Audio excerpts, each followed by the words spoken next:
Olá, pessoal. Bem-vindo a todos. Mais uma live aqui no YouTube, no canal de Angel Education Smart Money Ventures, onde a gente fala sobre dúvidas enviadas por empreendedores e investidores. Muito bom ter vocês aqui conosco. Hoje a gente vai estar falando com o Marcelo Venturi, da IBM. Certo, Marcelo? Isso, ex-IBM. Ex-IBM. O Marcelo já é um co-investidor, já investiu conosco em várias startups, foi aluno do nosso curso de formação de investidores, a presença assídua no Meetup de investidores que a gente roda mensalmente. E é muito bom receber você aqui, Marcelo, e vários outros investidores, porque a gente começa a interessar perguntas reais que muitos outros investidores que fizeram nossos cursos também têm conosco. É um prazer estar aqui conosco. Queria que você falasse um pouco do que você fez, o que você faz, sua estratégia de investimento, se apresenta para a turma. Tá legal. Obrigado pela oportunidade aí, Fábio. E é um prazer tá podendo falar com vocês nessa live aqui. Pois é, eu fiz uma carreira corporativa em tecnologia, trabalhei mais de 30 anos no mercado de tecnologia, os últimos 22 anos pela IBM, liderando equipes de marketing, desenvolvimento, etc., em diversos países, no Brasil, na América Latina, morei na China, enfim, aprendi bastante, vi bastante coisa sendo feita lá, mudanças, culturas, etc. Quando eu terminei esse ciclo, eu resolvi olhar para algumas áreas que eu sempre dizia, eu nunca tinha tempo para olhar, e eu comecei a me interessar por áreas de investimento, diferentes áreas, né? Então, comecei a mexer um pouco no mercado de capitais, comecei a mexer um pouco com fundos imobiliários e comecei a me aproximar desse mundo maravilhoso das startups, né? Ainda sem conhecer, sem ter muita noção, lendo, me aproximando das incubadoras, de colegas que já tinham começado a fazer alguma coisa aí, e isso num processo aí de 2 anos. Ao longo do caminho, eu fui convidado para uma sessão de encontro de investidores organizada por você e pelo Gustavo, onde eu nem lembro qual que era o tema, mas é um dos capítulos lá do próprio curso que vocês depois, eu acabei fazendo o curso no Angel Class, mas antes de falar do curso, foi importante para mim a participação nesse meeting, porque ali eu tive a noção, primeira noção com mais clareza do ecossistema em torno do empreendedor e do investidor. O papel do investidor anjo, os tipos diferentes de investidor anjo, os ciclos de análise de negócio, as métricas, né? Eu que vim de uma multinacional, olhando para métricas, sempre foram o meu dia a dia, mas o que importava, o papel, a importância do founder, de você conhecer detalhes sobre o founder, sobre o métier, o passado, o tanto de tempo que ele vai dedicar para a startup. Enfim, eu tive uma ideia disso num primeiro encontro, fui para o segundo encontro, fui para o terceiro, até que eu resolvi fazer o curso, o Angel Class, que é para quem ainda não fez, é uma imersão de um dia, que o Fábio ministra todo o conteúdo que ele dá num curso, sei lá, de 6 meses lá na Unicamp, um curso longo, né, para os estudantes lá, e é muito legal a oportunidade, nós fizemos pela Startse, né, o próprio Fábio, porque ali mesmo você já começa a fazer networking com a turma que está lá, e a gente ter oportunidade de interagir com outros interessados em começar a investir, pessoas que já estão investindo e empreendedores, porque os empreendedores vão para o curso também para entender como é que ele se aproxima do investidor, como é que eu mudo o meu pitch, né? Enfim, foi muito legal. Em paralelo, eu fui montando uma carteira de investimentos em startups via crowdfunding. Eu sei que o Fábio também está ainda, participa de crowdfunding dentro do portfólio da Smart Money. Comecei lá com o pessoal do Brotas Cria, depois também abri uma ponte lá na Equicid, que é lá do Rio de Janeiro. Tudo isso antes de ser selecionado aí pelo Fábio para participar da primeira, co-participar de um primeiro investimento, né? Na verdade, até é um processo interessante, Fábio, que você tem, porque, na verdade, vocês filtram bastante Então, você não tem 200 rodadas por ano. Na verdade, sei lá, ano passado teve 3, né? Dessas 3 eu participei de 2. Então, fico muito honrado aí de poder me juntar ao clube. E foi legal porque eu cheguei nesse clube com um pouco de bagagem do crowdfunding. Então, crowdfunding, investi algumas coisas corretamente, outras depois eu descobri que não, nem tanto assim na forma de avaliar. Só que o investimento lá é menor, então a dor de cabeça também não assim, você tem tempo de aprender, né? Tem um detalhe, né? Eu gostaria de ter começado a brincar, a ir atrás de startup e ter investido mais tempo nisso lá atrás, há 30 anos atrás. Agora, com 55 anos, eu não posso errar muito. Eu posso falhar, mas tem que falhar rápido e aprender logo. É isso aí, é isso aí. Deixa eu só te colocar um ponto, Marcelo, só para pessoal, são vários cursos que você falou, né? O curso da Unicamp que você mencionou é o curso de Lean Startup. Entendeu? Isso. Não é o curso de formação de investidores anjo. No curso de formação de investidores anjo, a gente tem uma pitada do que é Lean Startup, mas a rigor o curso do Unicamp é para empreendedores. Esse é um curso que a gente vai embalar, o pessoal de Education vai embalar e colocar no mercado para empreendedores de forma mais ampla, com parceria com Creditec, em universidade, etc. Mas aí eu tirei só um módulozinho no nosso curso de formação de empreendedores. E agora, a nossa oferta do curso de formação de investidores anjo, que é o carro-chefe, né? A gente acha que o potencial não está em você cobrar de empreendedor, cara. Acho que o empreendedor tem que ser capacitado, o modelo de negócio não deve ser cobrar de empreendedor, ele tem que ser ajudado, tem que ser mentorado, tem que ser investido. O modelo de Angel Education, né, que é uma ideia da portfólio, sim cobrar para formar e capacitar e certificar investidores, porque esses caras que têm dinheiro para pagar e devem investir na sua capacitação antes de mais nada, né? Para não sair perdendo 20, 50, 30 mil reais com um empreendedor que ele invista 2, 3, 5, 10 mil reais na sua própria formação. A gente faz ele online agora. Então, aquele curso que você teve presencial, aquilo ali era um grande piloto e teste, a gente faz ele online. E aí, o indivíduo pode, então, fazer um masterclass presencial. A gente vai fazer o primeiro agora em setembro, final de setembro. Entendeu? Inclusive, você está convidado, porque aí é um mergulho bem mais profundo, dando exemplos, enfim, para fazer uma coisa mais aprofundada. Legal. Aquele lá é bastante grande. E tem também o clube, né? O clube é esse grupo de WhatsApp, onde a gente troca informações, etc., mais longo prazo. Então, são esses 3 produtos aí que a gente tem orquestrado. Exatamente. E eu acho que, assim, justamente a interação entre todos esses produtos e mais outras coisas que a gente vai atrás, né? Os blogs que a gente se conecta, os vários grupos, as plataformas, e eu tento juntar todas essas dimensões, né, Fábio? Então, eu acho que num mundo que hoje, economicamente, a gente espera mais estável com juros baixos, onde você tem um poço de, acho que 7 trilhões de reais em renda fixa, que vai ter que migrar para um investimento de maior risco, para ter maior ganho, eu acho que é uma hora muito interessante para várias dimensões de investimento. E startup é uma delas, né? Então, hoje, startup é uma parte ainda pequena, eu diria, do meu portfólio de investimentos, mas a gente vai aumentando isso gradativamente à medida que as oportunidades aparecem, à medida que a gente vai aprendendo mais. Enfim, there's no way back. É daí para melhor.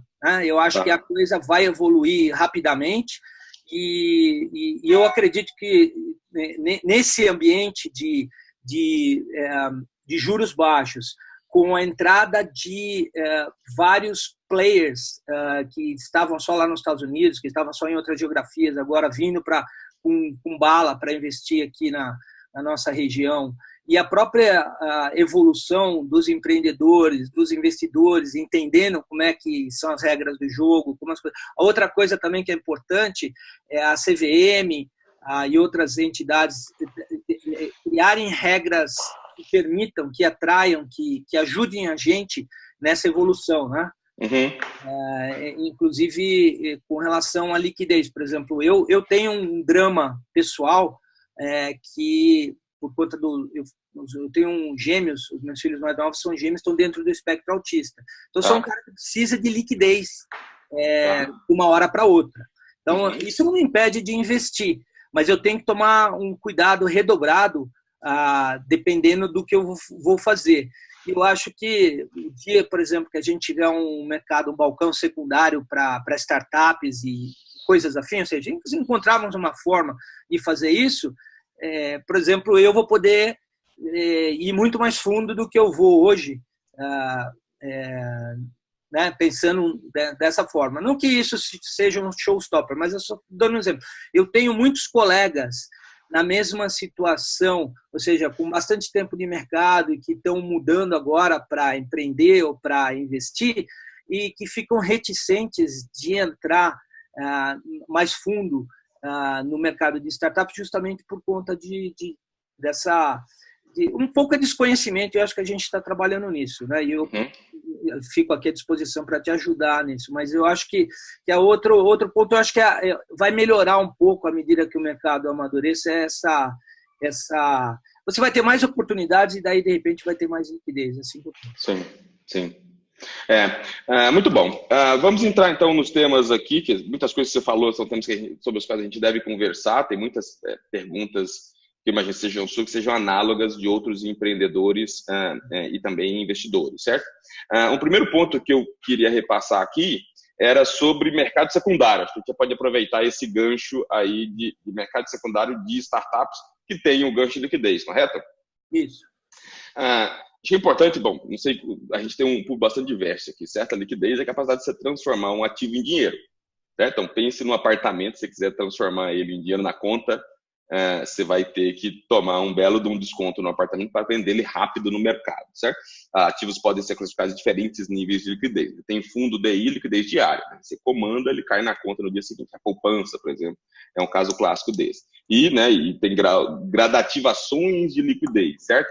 Você tentar vender o carro, tentar vender um apartamento, isso não é líquido. Startup é bastante ilíquido, certo? São investimentos que se transformam em despesas correntes das próprias empresas, que são investidas para crescer, e aquelas ações das startups, elas, muitas vezes a gente está no mútuo com a empresa, né? Investimento se dá na forma de um contrato de dívida conversível, e elas não viraram ações. E mesmo se forem ações de empresas pequenas, capital fechado, elas não têm grande liquidez, seja porque essa empresa tem dinheiro para recomprar ações, seja porque ela não está líquida para transação da Bolsa de Valores. Mesmo que não seja mútuo, mesmo que seja via debêntures, o problema é o mesmo. Exatamente. Mútuos ou debêntures, ou mesmo ações, certo? Se você tem ali ações preferenciais numa empresa SA de capital fechado, você não tem liquidez, certo? O mercado secundário é muito restrito, certo? Você vai ter que achar alguém que compra, a empresa tem a preferência, as informações não são públicas e auditadas, é diferente de uma ação pública de uma empresa listada em bolsa de valores, certo? E isso é muito importante para os investidores. Os investidores precisam entender, dentro do seu planejamento financeiro pessoal, certo? Do seu fluxo de caixa de entrada e saída, dentro do seu patrimônio, colocar essa classe de investimento, certo? É importante que você tenha ativos de maior risco, maior retorno potencial, e naturalmente esses ativos de maior risco, de maior retorno potencial, eles vêm com uma pitada maior de risco e tipicamente tem um cenário de liquidez de mais longo prazo. Para você não falar de startup, a gente fala de startup, os caras acham que é unicórnio, certo? Vai pegar ali investimentos em debêntures de empresas, certo? Você investir no título de crédito do governo, né, do Tesouro Direto, você tem uma alta liquidez, o governo dá essa liquidez. Se você investir num título de uma empresa privada, numa debênture incentivada, né, que está muito comum hoje em dia, você vai ter um rendimento maior risco é maior. Se a empresa quebrar, não tem fundo de garantia para te cobrir. Dependendo da empresa, não tem mercado secundário. Não tem mercado secundário, certo? Não tem liquidez em hipótese nenhuma. Então, essas duas coisas normalmente andam juntas, certo? Isso vale para a renda fixa. Tantos brasileiros conhecem e adoram, certo? Agora menos com a queda da Selic, certo? O mercado de startups é análogo, certo? Não existe, e eu sou da opinião que não vai existir em grande medida, e eu queria te colocar por quê, esse processo, porque a premissa dos investidores é exatamente que aquele montante de capital não seja necessariamente reciclado em curto prazo. Você está investindo no longo prazo. A liquidez no early exit, que a gente já teve alguns no portfólio, o último teve um retorno de 3,5 vezes o capital investido em 9 meses, certo? Foi uma startup que a gente investiu, não sei se você estava nessa rodada. Não, eu acabei... Você se lembraria, se tiver. Não, com certeza. Não, mas eu tenho certeza que aqueles em que eu investi vão ter um exit. Vão. Então, as liquidezes de curto prazo são um fato imprevisto, certo? Você tem uma grande oferta num série A, ou o empreendedor, por algum motivo, decide seguir num caminho privado e te recompra essa participação, e aí você sai aceitando um retorno interessante. São casos excepcionais e certamente não são as razões iniciais pelas quais você investiu. Você investiu objetivando que aquele, ainda que no conjugado, né, 60%, 70% do portfólio vá quebrar, a gente modela isso financeiramente, os investidores também devem fazê-lo, cada um, né, você não sabe com qual você vai casar. Cada namoro você acha que vai ser mulher da sua vida, certo? Analogia ruim, machista, mas cada novo namoro você acha que vai ser o homem da sua vida, mas pode não dar certo, certo? Mas você tem que entrar de cabeça com convicção depois dessa análise preliminar. E aí você... Uma das coisas que eu aprendi contigo é isso, é que nada acontece de repente. Ou seja, tudo é uma jornada e é um aprendizado. Então, mesmo naqueles casos em que o retorno não é esperado, você pode ter certeza que se você teve critério para escolher, você vai aprender bastante na jornada. Pode dar azar, eu acho que faz parte, mas eu acho que tem uma troca de aprendizado importante. E aquilo que você sempre comenta, né? Lá no Vale, se você nunca quebrou, se você nunca cometeu erro, o nego nem conversa contigo, nem faz negócio. Sabe articular nos aprendizados derivados do erro, certo? Você quebrou e mostra o que aprendeu com isso, o que faria diferente. Não é quebrar por ter quebrado, né? Então, voltando à questão da liquidez, no Brasil, né, em startups como um todo, ela aconteceria como um evento excepcional, não é a regra. É diferente de um modelo de, sei lá, fundo imobiliário, ou mesmo imóveis, certo? Onde você investe, você sabe que tem pouca liquidez, mas você conta com a possibilidade de venda do imóvel, que é mais fácil vender do que o startup, ou você, né, celebrar e utilizar os dividendos de aluguéis, ou mesmo dos dividendos de fundos imobiliários, né, que são mais líquidos. Nesses casos, você pode investir capital ilíquido, no caso de imóvel, mas você conta com essas receitas de aluguel. É um mercado relativamente estável, entendeu? E pode reciclar esse capital e investir em outros imóveis. Essa é a estratégia de muita gente. Em startups não acontece. Eventualmente, o que pode acontecer, e aí nós estamos bem longe disso, é que esses mercados secundários se desenvolvam. Então, plataformas de equity crowdfunding. Se as startups e investidores começarem a publicar suas informações, o que é muito raro, que as startups no início não querem abrir as informações, elas podem criar, então, o mercado secundário early stage, entendeu? Onde investidores entrantes vão dar liquidez para aqueles que estavam saindo com base em múltiplo de receita. O que acontece muito é que os investidores que estão em startups conscientes, eles alocaram aquele capital para ficar no longo prazo. Entendeu? Se a empresa está indo bem, ele não vai querer vender, porque ele já se planejou no longo prazo. Se a empresa está indo mal, ele vai querer vender, mas aí é a teoria do The Greatest Fool, certo? Você precisa de um idiota maior do que você para comprar de você uma startup que está quebrando, entendeu? E a gente sabe que as pirâmides vieram para comprovar que a teoria do idiota maior é dizer, olha, compre de mim aí, liquidez de curto prazo, olha a startup. O cara que souber ler a performance e os números, ele vai ver que aquilo ali é uma mosca morta, ou está andando de lado, ou está quebrando. É só bater o olho e ver. Então, se o nosso trabalho, a gente, né, meu chapéu de educador aqui, né, eu sou investidor, mas também sou educador, estiver fazendo trabalho direito, um bom investidor vai olhar ali e ler. Eu bato o olho e leio, assim, bate o olho na planilha, ela grita para você, é só saber ouvir, entendeu? Então, essa liquidez ali do anjo para um anjo mais idiota, entendeu? Não vai acontecer. O que pode acontecer é no seed, que normalmente não acontece. Ou no série A e B, aí sim, investidores que querem alocar um volume de capital, comprar participação, permitem que anjos e founders, em menor medida, possam fazer uma venda parcial para acomodação de cap table numa rodada. Acho que 90% das pessoas que estão lendo isso aqui podem não entender o que isso quer dizer nessas acomodações de longo prazo. Se quiser entender, faça o curso, a gente mostra isso em mais detalhes, né?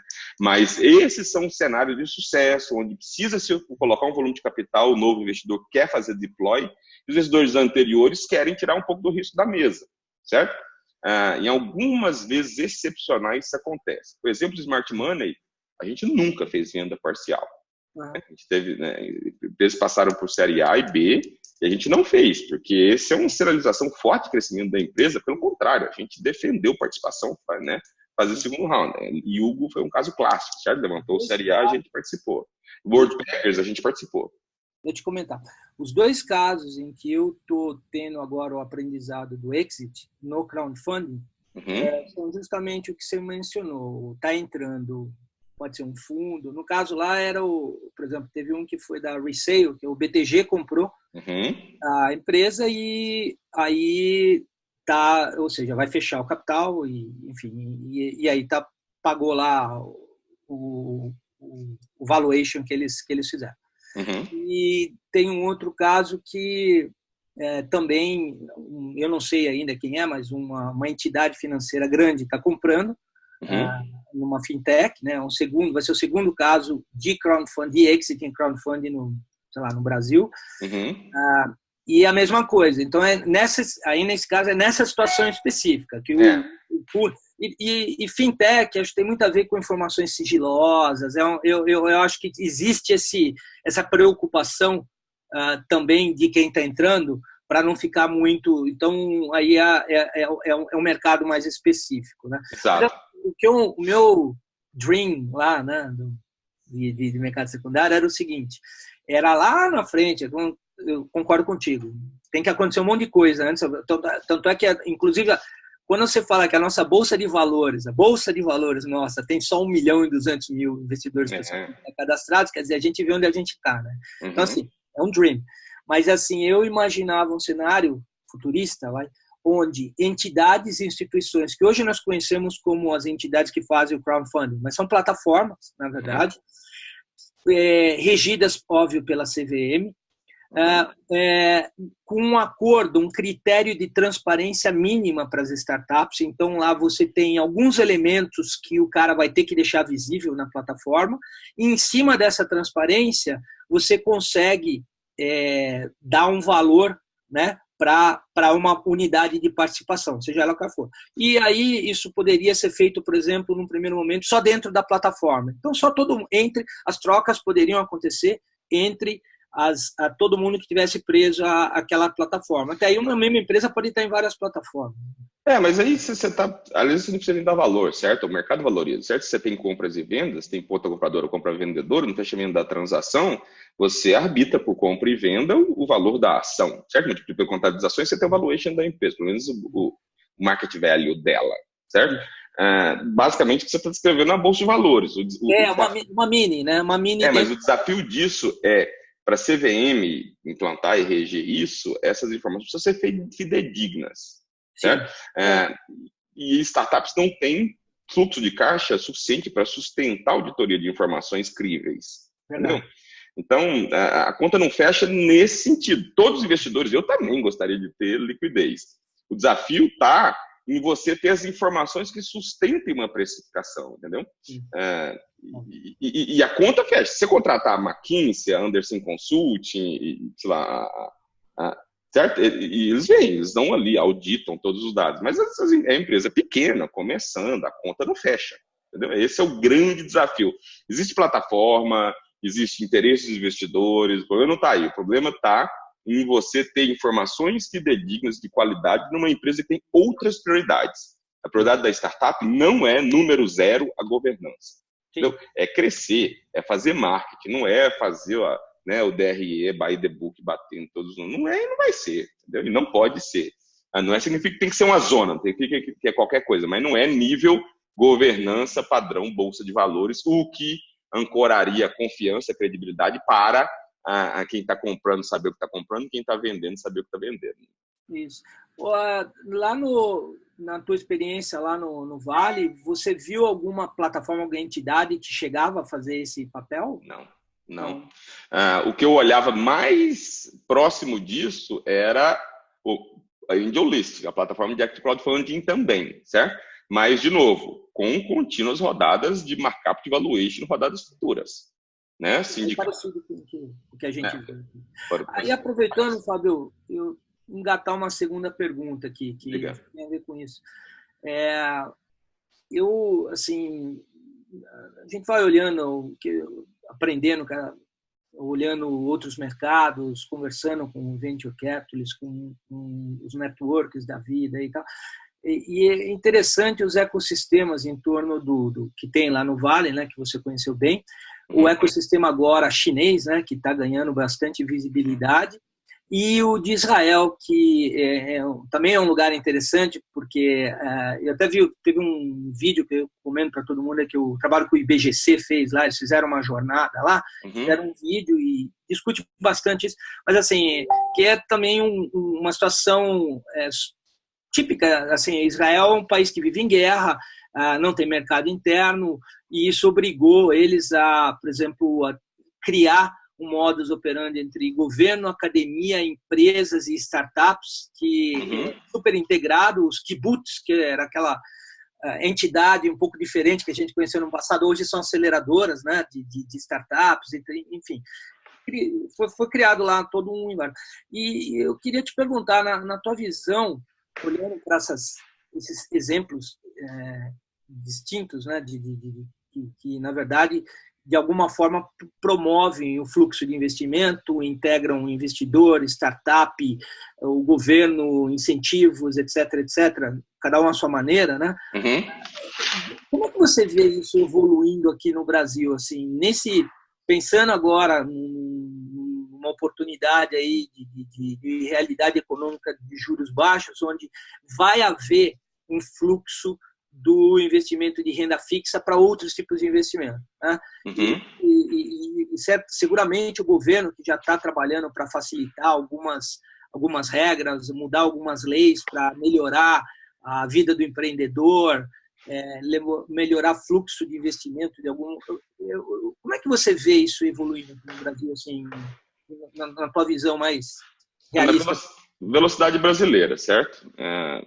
Se você é tudo um contínuo. Se você for olhar para o passado, você vai ver que muitas coisas já evoluíram frente ao que existia, certo? Então, essa é a desvantagem de você ser mais velho, certo, cara? Você é mais jovem que eu, então...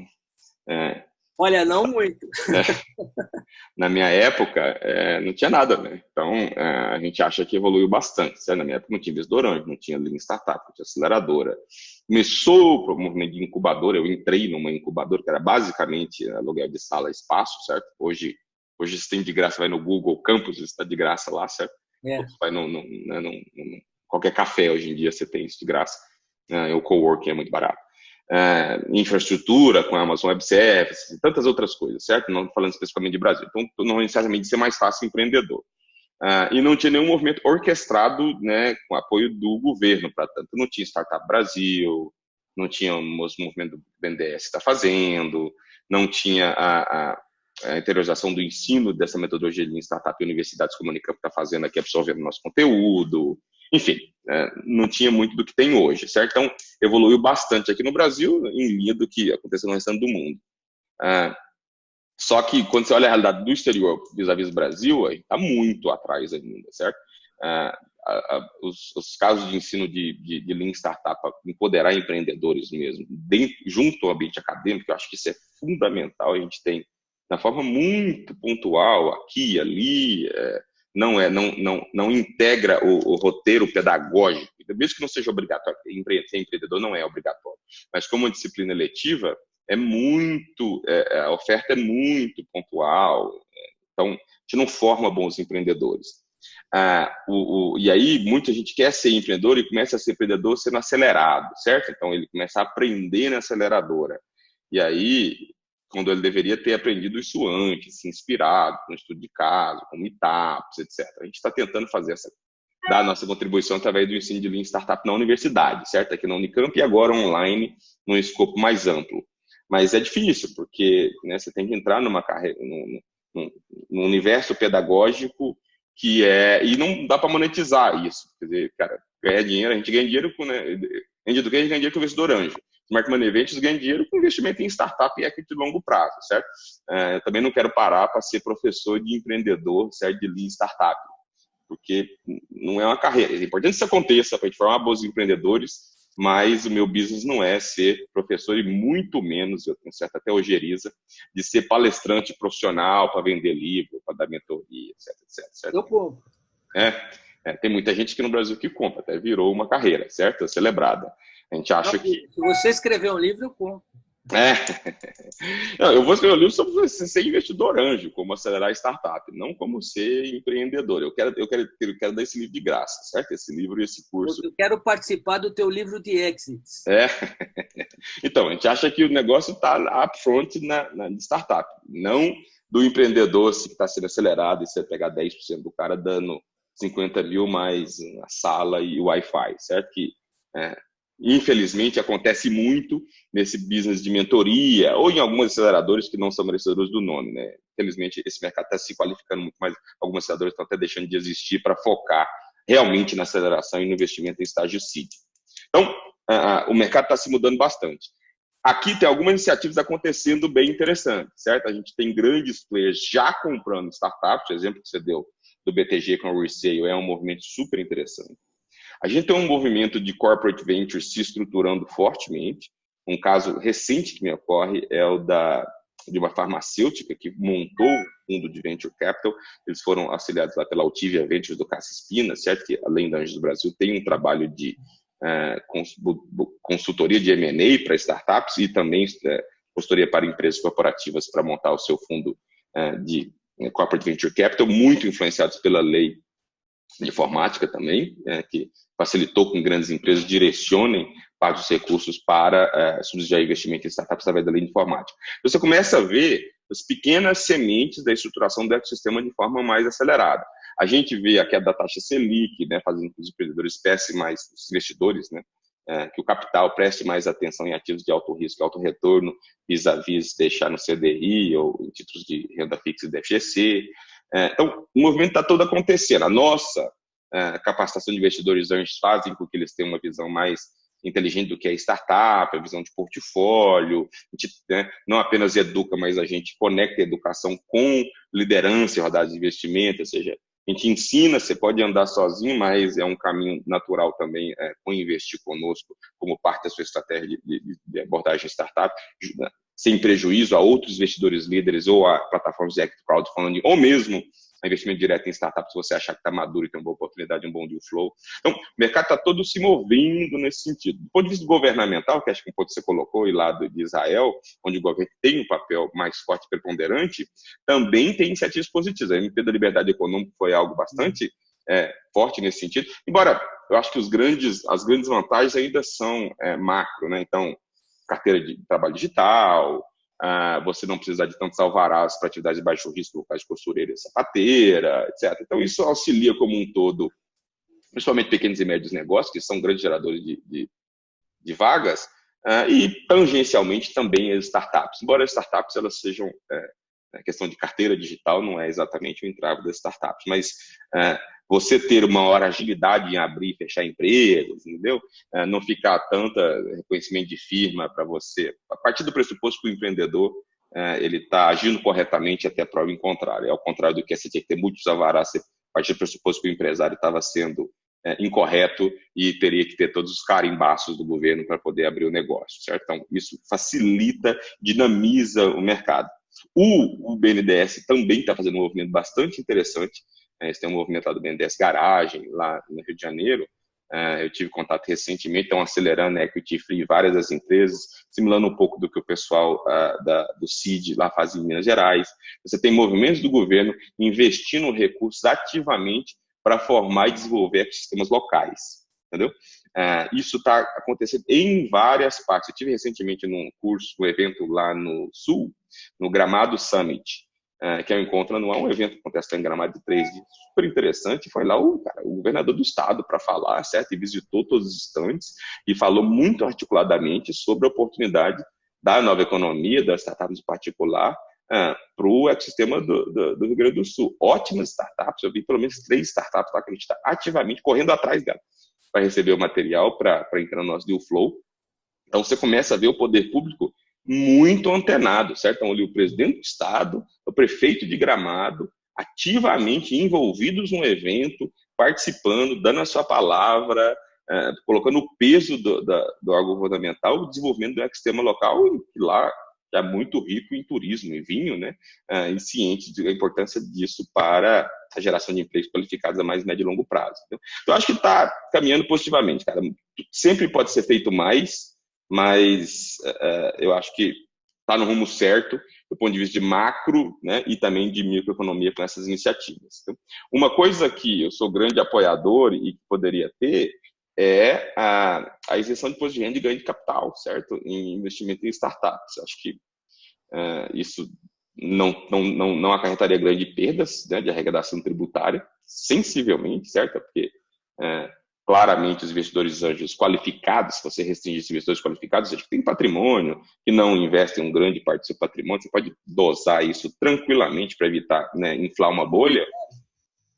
Um critério daria para fazer isso muito facilmente, e isso incentivizaria. Mas eu também sou meio cético, sabe? Acho que fica esperando que o governo subsidie tudo, certo?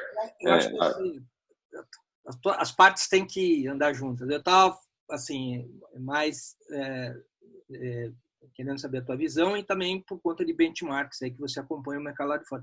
Uma coisa que a gente discutiu num curso aí recente que eu fiz lá com o Anderson, a turma lá, o Masterclass, tem uma pesquisa da McKinsey, recente até, olhou para aspectos digitais, eles pintaram o retrato do empresário tradicional brasileiro. O empresário brasileiro é uma mulher com menos de 34 anos, colegial incompleto. Essa é a realidade nossa, hoje.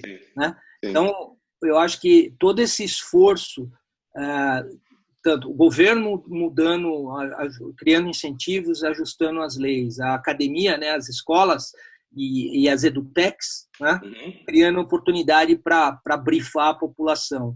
E as empresas também entrando com as incubadoras, etc., eu acho que a gente vai, eu realmente acredito que a gente vai dar uma acelerada nesse processo.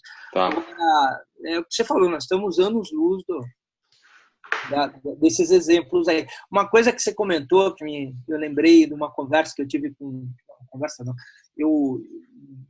Um podcast de um cara que conhece bastante a China, é o irmão do Jeromel lá que joga no Grêmio, não, se chama Jeromel também, mas o menino é investidor lá, trabalhou na Forbes e tal, e ele estava comentando, acho que foi no CBN Professional que ele foi entrevistado, e ele é sócio da Startse, é representante da Startse lá na China, ele leva as turmas lá e tal, mas uma coisa que ele falou, eu morei na China há 2 anos e meio, né, com relação ao chinês olhando para o empreendedor brasileiro que vai lá pedir investimento. Os caras não fazem a lição de casa, Fábio, uma coisa que você comentou aí dos pitches que você recebe e tal.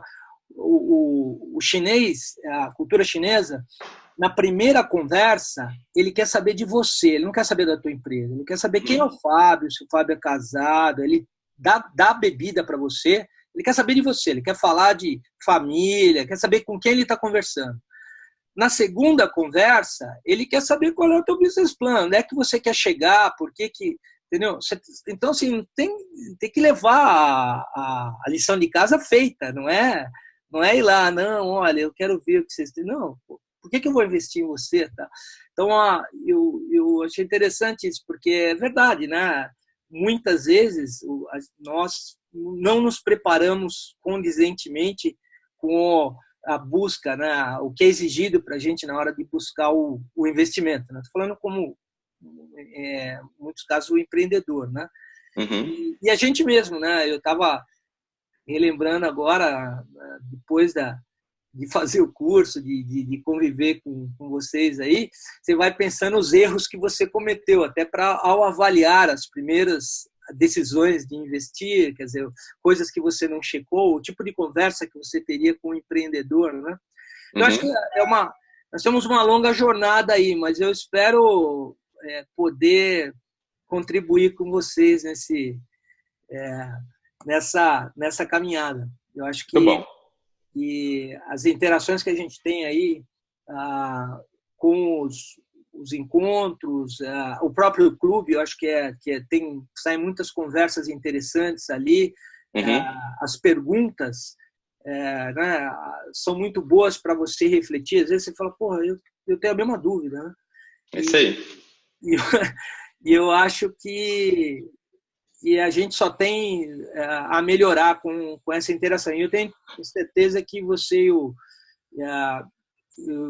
vocês estão conversando aí e o Gustavo estão sobre alternativas para a gente aumentar essa intensidade dessa interação. Você já viu workshop, você comentou aí outros clubes. Isso. A gente tem hoje o clube, né? Então, para quem está ouvindo aí que não conhece, é clube.angel.education, é uma assinatura de 1 ano, onde tem uma série tem acesso às aulas gravadas, tem uma série de exemplos de materiais, estudos de caso, etc. E tem também, acho que um dos pontos mais valiosos, esse grupo do WhatsApp, que é mais restrito e eu consigo interagir muito mais ativamente ali. Eu e o César e o Gustavo também estamos envolvidos, a gente consegue responder de uma forma mais pessoal as principais dúvidas.